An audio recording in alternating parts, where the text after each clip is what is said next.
بسم الله الرحمن الرحيم والصلاة والسلام على سيدنا محمد وعلى آله وصحبه وسلم تسليما كثيرا اللهم افتح علينا حكمتك وانشر علينا رحمتك يا ذا الجلال والإكرام وصل اللهم على سيدنا محمد وعلى آله الكرام ولا حول ولا قوة إلا بالله العلي العظيم. الحمد لله. Alhamdulillah. First of all, it's a very bizarre experience that I think a lot of us are having here in the United States of late. I think the social disintegration that's happening so rapidly, and as things begin to unravel, and even a lot of people that I know, immigrants, are talking about maybe going back to places they came from, which don't look that appetizing either now in a lot of areas. But one of the things about Muslim countries, even when things break down, people really do recognize the word brother and sister. Like, that word actually means something in many, many places around the world. And I've experienced the beauty of that word, not so much as it's articulated, ya akhi, but the real lived experience of somebody treating you like a brother or like a sister. I was thinking a lot about united against poverty. I actually think it'd be better if we were united against wealth. Because I've actually lived in the poorest countries in the world. I mean, literally the poorest. Like, I was in Niger, I was in Mali, I was in Mauritania. I lived in a place in Mauritania where the rich people had all of their possessions in one box, and the poor people didn't have a box. I mean, really. And my own teacher, Marab Hajj, may Allah preserve him, he was actually considered relatively wealthy because he had a few cows that were milked every day, and that's where they drank their milk. The milk in Tuemrat is organic milk. It's not pasteurized, homogenized. It's not 1% or 0 fat. It's just right out of the udder. So what I noted about living in the poorest places, and I literally lived in a shanty town. I mean, a complete, like, open sewage. The houses were made out of Chinese tea boxes, literally, that were dissembled from tea boxes, and that's how they made their houses. And I lived with a man, Al-Maqari, from the Masuma clan, in his little hut made out of tea cartons. And these were some of the richest people I have ever known. They were rich in community. They were rich in culture. They were people that could quote the greatest Arabic poetry ever written. Most of them memorized the Quran by heart. And for entertainment, they would discuss grammatical points.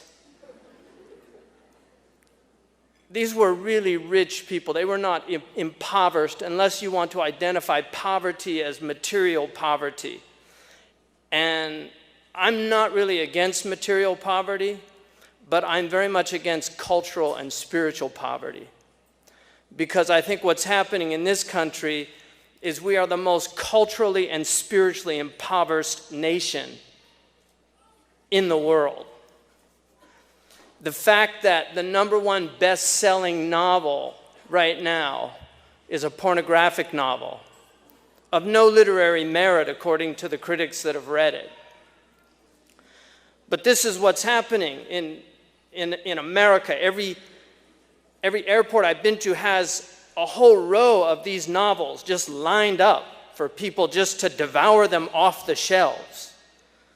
That is poverty. It's poverty not to have, if you're from this culture, it's poverty not to have ever read Melville, so that when somebody like Chris Hedges can tell you about the Pequod or Ahab's quest, you don't have any cultural references to know what that means, despite the fact that even the poorest Americans 100 years ago had very often read that book. Because literature is not the property of the wealthy. Historically, literature has actually been the property of the most impoverished people. Some of the greatest writers were impoverished people. Read the life of Edgar Allan Poe, somebody constantly in debt, a drug addict, dealing with the despair of living in the United States at that time, and a lot of his literature is about that, those aspects. Dostoevsky. Read about their lives, and yet they produced this great body of literature because they were not culturally impoverished. They may have been materially impoverished, but they were not culturally impoverished. One of the most celebrated authors, one of the most celebrated artists in Western tradition is Van Gogh, and he was a completely impoverished person, supported by his brother, never sold a painting during his own lifetime. Another very tortured person, but somebody who had a richness of vision that people are still entranced by his paintings. So I think that a lot of what's happening in this country is actually from luxuria. It's actually from, luxuria used to be one of the 7 deadly sins. That's the Latin term for lust, luxuria, gluttony and lust. That we're a surfeited culture. We're too full. There's too much. When people talk about the 99 and the 1%, we're 5% of the world's population, and we're devouring most of the world's natural resources. The average American is in the 5%. The other part of the world is the other 95%. So when we're talking about the 1% and the 99%, some of the people in that 1% are drug dealers in inner cities. Really. So the whole dichotomization, this desire to kind of split the world into good people and evil people, to me is a false dialectic that I think as Muslims we should reject. We should reject it. There are wretched, demonic people amongst the poor, and there are decent, angelic people amongst the wealthy. And the Prophet ﷺ had poor people with him, and he had wealthy people, and without the wealthy people he could not have done what he did for the poor people. But he transformed the motives of the wealthy. He transformed their motives. He didn't create a class warfare. He didn't make the poor people hate the wealthy people or the wealthy people feel contempt for the poor people. No. He gave us a different criterion to judge people. We were talking earlier today about intellectual arrogance, because you see so many people in academia that are filled with intellectual arrogance, a sense of their inherent superiority. Because if you learn even a little bit, you quickly see how far ahead you are from a lot of people out there.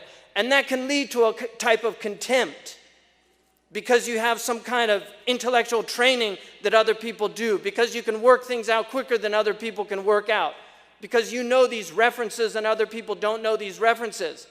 But the reality of it is that Islam put a different criterion for excellence than intellectual excellence. It's spiritual excellence. It's being a human being. And that is open to the poorest of the poor and the richest of the rich. And that's what separates people. So that street sweeper, that janitor might have more humanity, ounce per ounce, than that PhD professor at Yale University.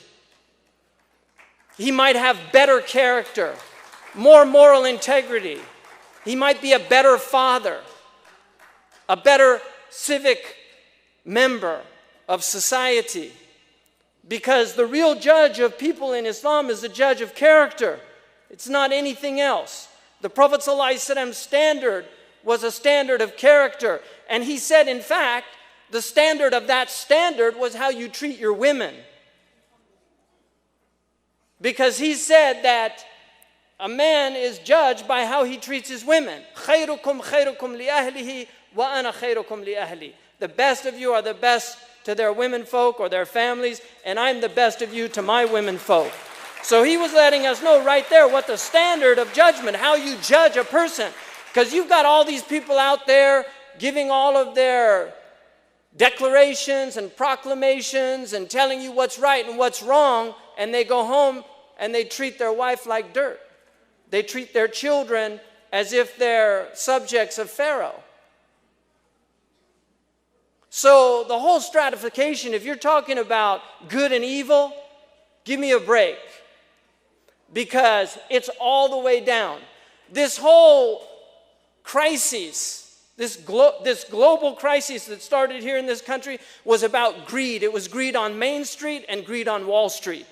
All those people that went in and lied on their applications about how much they were making because they wanted to get that house for they didn't even understand what type of mortgage they were getting. They didn't know that it was going to balloon in a few years. They didn't care. They just saw an opportunity to get some property, and maybe it'll rise in price, and in a few years I'll flip it, pay off my debt, and make some money. It was greed. Greed on Main Street and greed on Wall Street. And that's why Islam doesn't talk about the wealthy and the poor. It talks about character. It talks about the moral character of people and how you transform people. You know, I was asked to talk just about the Islamic economic system in relation to the Western economic system or this modern system of capitalism. You can't even compare the two. There's no comparison. Our system is based on real wealth, a bimetal economy in which money actually has intrinsic value. People say gold doesn't have intrinsic value, then why do people kill for it? And the only reason they kill for paper dollars that don't have intrinsic value is because they think that it has intrinsic value. But all you have to do is put a fire to it and you'll see how valuable it is. You put fire to gold and you'll see how valuable it is because gold's indestructible. Gold doesn't corrode. Silver doesn't corrode. They don't oxidize. The gold coins that were minted by Caesar, you can go down to a store probably here in Stamford and buy one of them if you have enough money because it's still around. This whole Dajjalic system, fooling people into thinking that worthless paper has any intrinsic value. Fractional reserve banking. Abraham Lincoln, when he needed to fund the war, he wanted to borrow money. So he asked the bankers, and they told him, well, it's going to be on this interest rate. So he said, to hell with it. In the Constitution, we can print money. So he printed up greenbacks. That's how he paid for the war. They were non-interest greenbacks that were printed by the U.S. government. Then why today are we borrowing money from a private bank and paying them interest, and the interest now represents 25% of the national debt because the bankers run the situation. They wrote the laws. They wrote the laws. And people don't know this because they're no longer educated. And if you want to know why it's getting so bad out there, it's very plain and simple. Because we have ignorant people. We have an ignorant population. And when you have ignorant populations, then you need more and more draconian measures for social control. And this is the history of the world. You just read about it in your history books, and you'll see the same tactics are used to control ignorant people. Educated people are the dangerous ones. It's not ignorant people. You can control ignorant people. Seriously, they're not hard to control. Bread and circus is one way. That's the old-fashioned way. Now it's MTV and McDonald's. That's just a modern version of Pan et Circus. That's what the Romans used. But it's the same game. You look at what they're devouring on their... Look at the cultural impoverishment of this society. You know, people aren't hungry in this society. They're starving to death.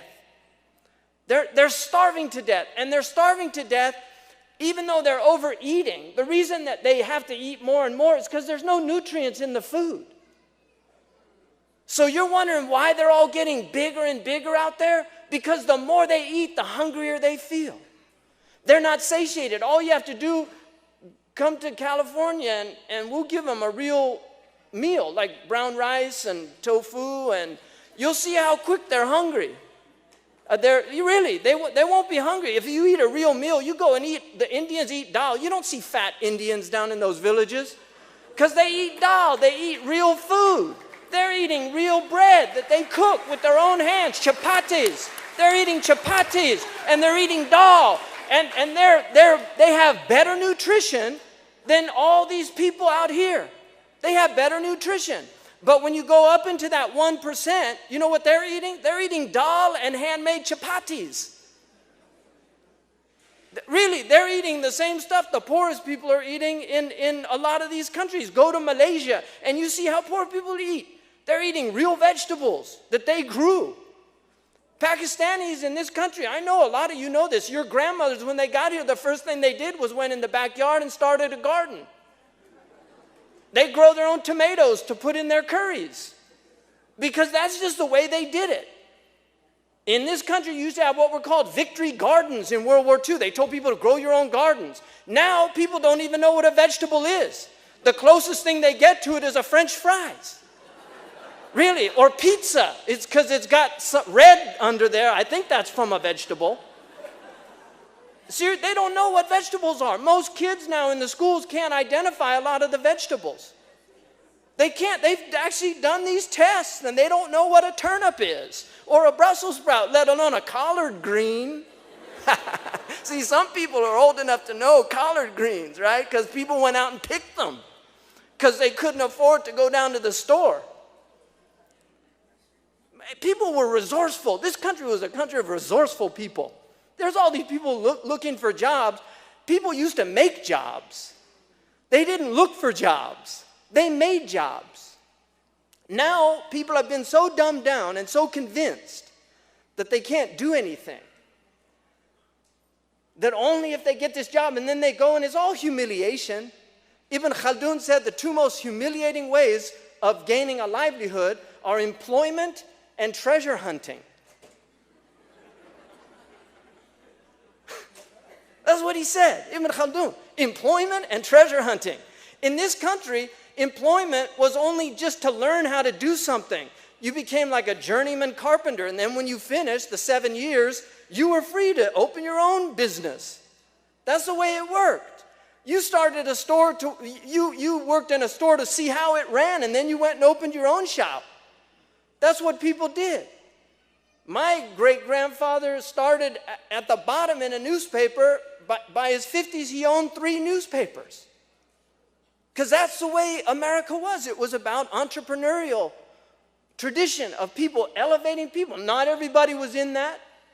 That's acknowledged. But even if you look in the black communities in the South, you look what they did, creating their own schools. Lawyers came out of those schools. Some of the best schools now, today, are still out of those schools. You look at people like Du Bois. Look at the level of education that they had.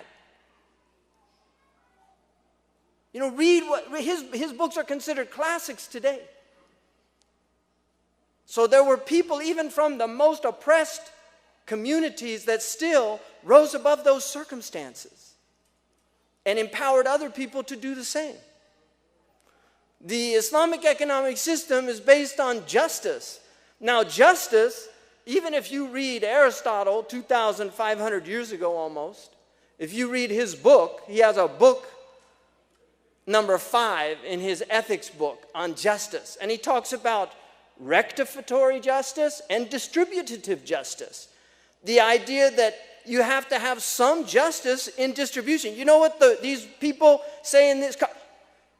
Redistribution of wealth, that's socialism, that's communism. That's socialism and communism when it goes to the poor people, but when it goes to the rich people, it's called a bailout. That's just redistribution of wealth. It's just going the other way. And this is the type of Orwellian culture that we are in. But people haven't read Orwell, so how do they know? If you don't know Orwell, you're not going to know how to use the adjective Orwellian. And if somebody uses it, you don't know what they're talking about. Orwellian, is that like Orson Welles? You know, if they know Orson Welles, because even good films they don't know about anymore, like Citizen Kane, right? Seriously, people don't know that. Now they know about like Dumb and Dumber. You know?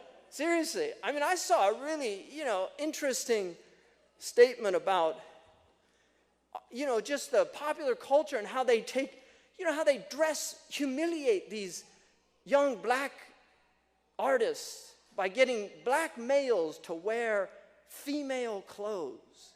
There was an interview with Oprah Winfrey that Dave Chappelle had, and he said one day he went into his dressing room, and they had a dress on the chair, and the writer came in and said, Dave, we've got a great part for you. We want you to put on this dress. You're going to be a prostitute. Ha ha ha, isn't that funny, Dave? And he said, I'm not cool with that. Because in the end, whatever you say about Dave Chappelle, he's a Muslim, he's got limits, right, of where he's going to go. And he said, I'm not putting on a dress. And come on, all the greats have done it. And he said, well, then it's hackneyed. Why should I do it if all the greats have done it? And then in this clip, they showed all of these films where they had these really strong black men dressed in dresses, humiliating them. What is that about? Why does Hollywood have to humiliate people? What is that about? All of these people that they really squelch down. They end up drug addicts and meltdowns. They kill themselves. Really, having all these meltdowns. What is that? What kind of culture is that? That's what they do to their most creative people. Drive them to drug addiction and to public meltdowns. That's impoverishment. These are poor people.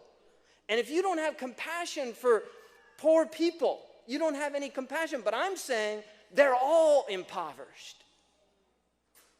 Really, the richest people to the poorest of the poor, they are impoverished because they're culturally and spiritually impoverished. And that is the poverty that we should be united against. But if the Muslims are going to participate in it, if we're going to degrade our religion and turn our art forms into pale imitations of their art forms, if that's what we have to offer, we don't have the richness of tradition. Looking back into the past, what did they do? What did they do that can inspire us today to do it in our own way?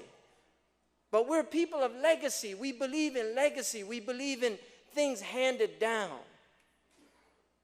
And you hand down things of worth. You don't hand down junk. The Prophet ﷺ, one of the things about him that amazes me, and everything about him amazes me, but one of the things that I've contemplated is the fact that he named his personal belongings. And what I realized about that in my estimation, wallahu ta'ala a'lam, is that he was honoring goods that enhance our lives. He had a name for his comb. He had a name for his turban. He only had a handful of things in his life.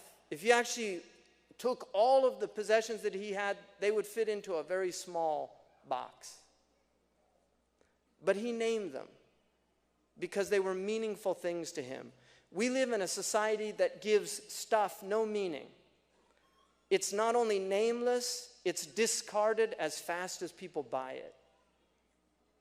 We have engineered obsolescence. Things aren't built to last. If you want an idea, because I'll be your first customer. I have an idea, like I want a shop called Till Death Do Us Part. Things for people that want things that last.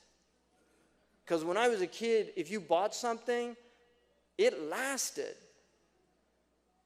I used to brush leaves because my grandfather had a cattle ranch, and we had to go up, and he would always put us to work because he was old school, and that's what he thought you should do to kids. because they put him to work when he was 6 years old. He was selling bubble gum on Market Street in San Francisco, California in 1899. So that was what he would do. So we'd be just pushing brooms, and there'd always be a treat at the end. We could go ride a horse or something. But the brooms that I was pushing when I was 5 years old, they were the same brooms I was pushing when I was 15, because they were built to last. Now you go and you buy a broom and you sweep your sidewalk 3 times and it's broken. And then they tell you, well, it's cheaper to just buy a new one.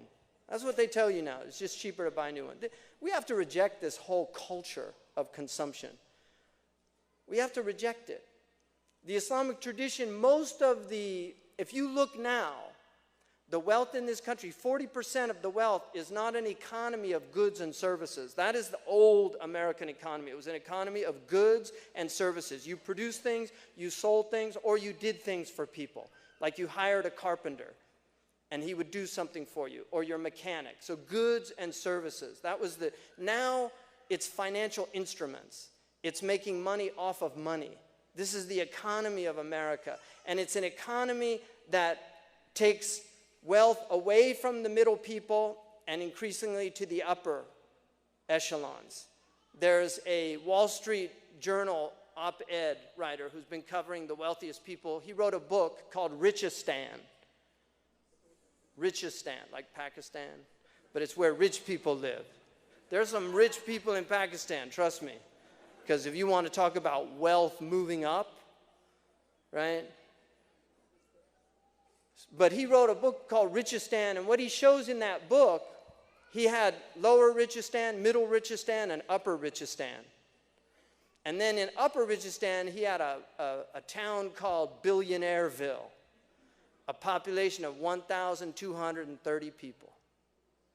Those are the people that are billionaires. They have half of the wealth of 3 billion people on the planet. Half. 8 trillion people, $8 trillion, half of that goes to 1,230 people, and the other half goes to 3 billion people. You think about that. The inequity that exists today on this planet, and we're part of it. And I'm going to just tell you a few things, and I'll close out with this. I'll tell you a few things. One, historically, the Muslims had something in that, when a merchant comes into town, you don't have to ask where they got their goods from. This is what the fuqaha taught, that there's bara'a and asli, and if it's a halal thing to purchase, you don't, لا تسألوا عن أشياء تبدى لكم تسؤكم. Don't ask about things if you find out it's, So if somebody comes in, he's a merchant, you don't ask where he got it. You can buy it if it's halal. That's traditionally how they viewed it. I think in societies where most wealth acquisition was relatively just, that's fine. I personally don't agree with that opinion today for things that we know about and that we're able to do something about.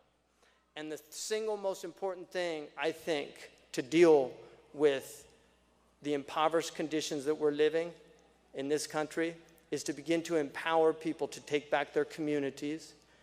We have to make our own clothes, stop buying clothes that were made in sweatshops. We have to, this is what we have to do.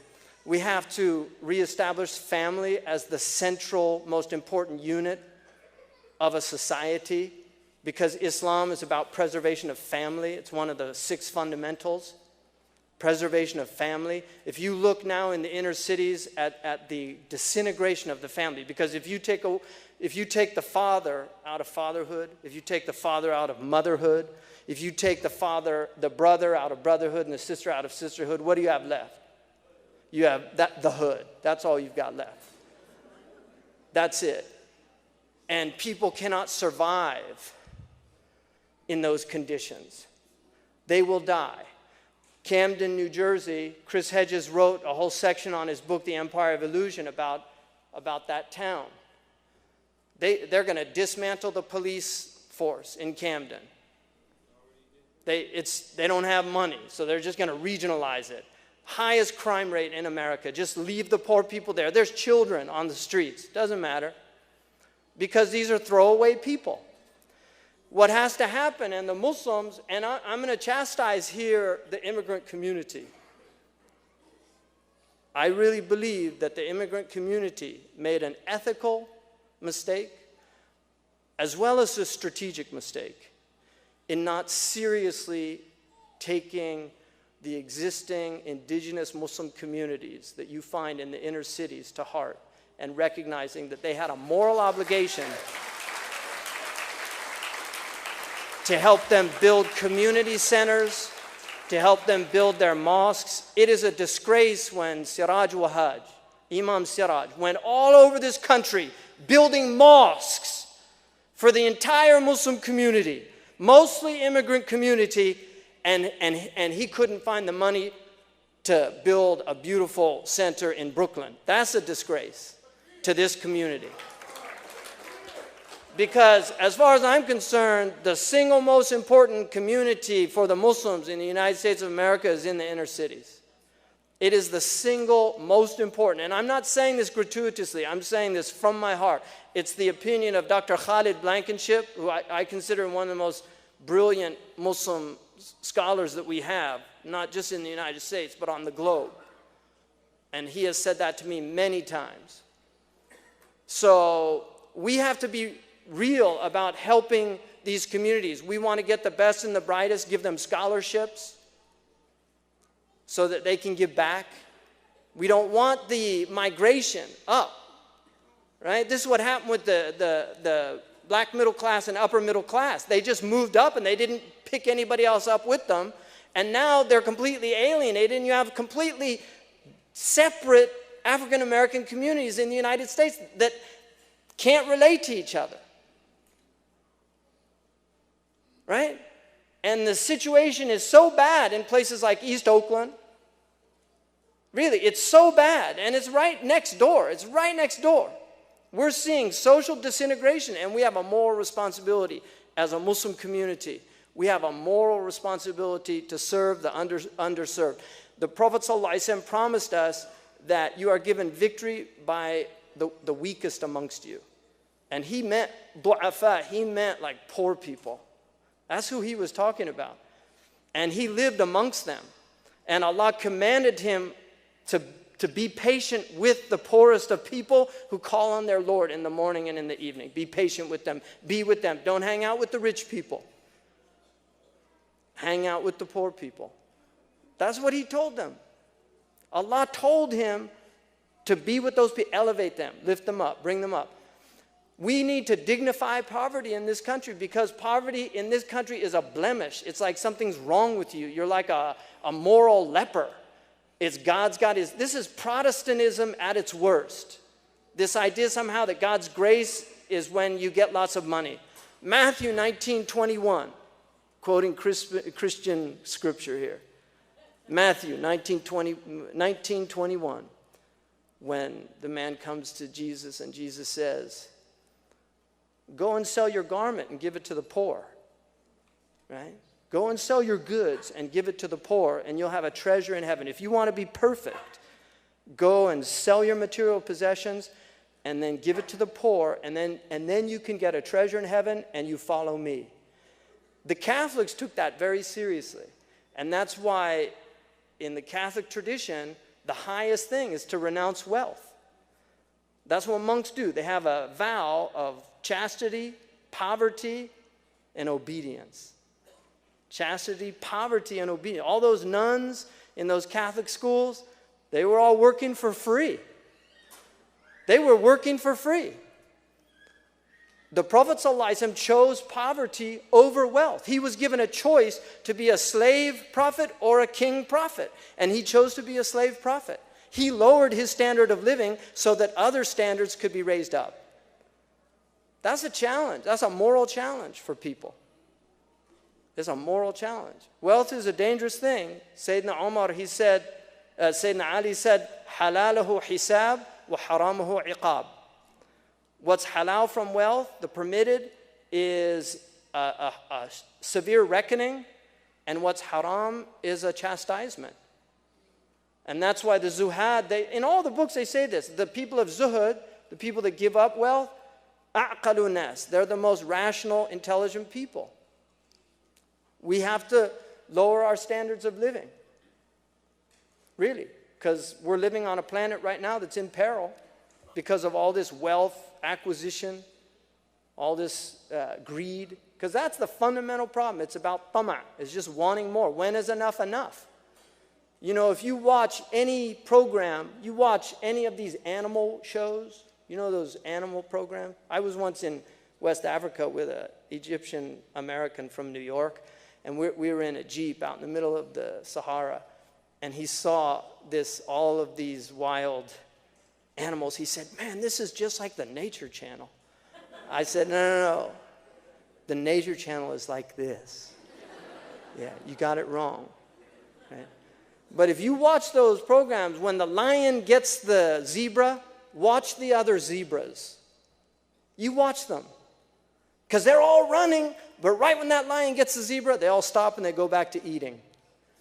Because they know, Harvey's gone. The lion got his lunch.